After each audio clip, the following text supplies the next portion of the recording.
Meanwhile, over on the Senate side, they have a new proposal. You know what it is?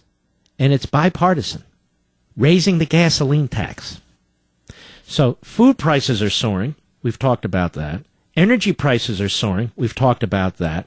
Income's down. Median income is down to, God knows, 30-year levels. We've talked about that. We've, as a country, never recovered from high unemployment. We've talked about that. More and more people joining the welfare state. More and more people filing for disability. We've talked about that. And so they have a great idea in the Senate. Raise your taxes. The gasoline tax, for the middle class. Senators Chris Murphy, Democrat, Connecticut, and Bob Corker, Republican, Tennessee. Tennessee, I don't know what the hell you're doing with this guy, Corker. He's a disaster.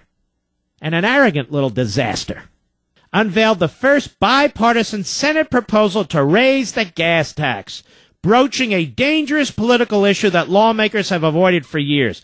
The politics aside, the real world consequences to people who see shrinking paychecks, who see increased expenses for the basics, who see an economy that's been flat on its back from Bush to Obama as a result of federal policies.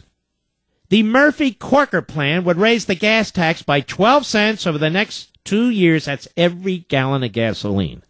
Raising $164 billion over the next decade and covering the shortfall in the Highway Trust Fund. Why is there a shortfall in the Highway Trust Fund? Because these guys are robbers.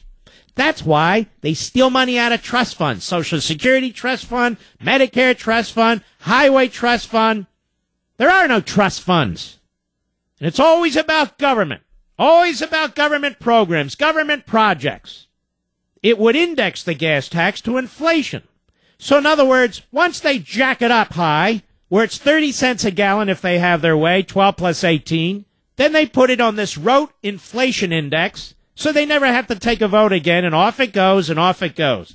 So you have high inflation, high gasoline costs, and taxes go up along with it. That's your Murphy-Corker plan, Democrat, Republican.